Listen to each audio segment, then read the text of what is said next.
Entertainment story मध्ये आपलं पुन्हा एकदा स्वागत। गॉडझिला चित्रपटातील आपल्या दमदार अभिनयाने जगभरातील प्रेक्षकांचे मन जिंकणारी युवा अभिनेत्री कायली हॉटेल हिचे अवघ्या 19व्या वर्षी अपघाती निधन झाले आहे।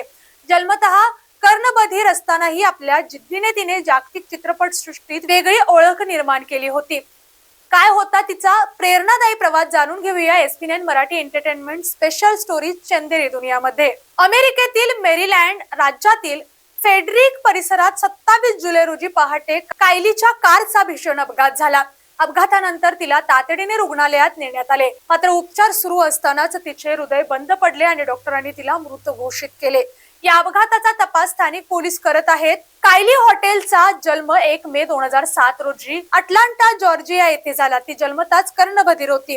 तिच्या कुटुंबीय सदस्यही कर्णबधीर असल्याचे अमेरिकन सांकेतिक भाषा हीच तिच्या संवादाची भाषा बनली।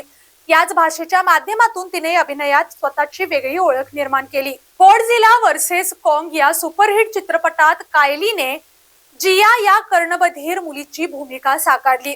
सांकेतिक भाषेतील तिचा अभिनय जगभरातील प्रेक्षकांना भावला।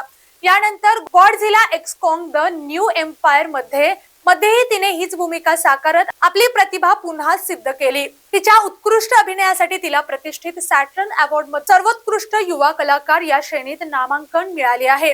अल्पावधीतच तिने हॉलिवूडमध्ये स्वतःची वेगळी छाप निर्माण केली।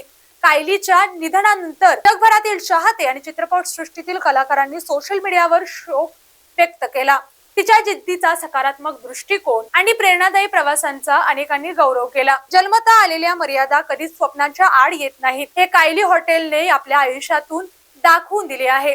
तिचा अभिनय आणि प्रेरणादायी प्रवास कायम स्मरणात राहील। तिला भावपूर्ण श्रद्धांजली। मी स्नेहल आणि आपण पाहत होतात एसपी9 एंटरटेनमेंट स्पेशल चंदेरी दुनिया। धन्यवाद।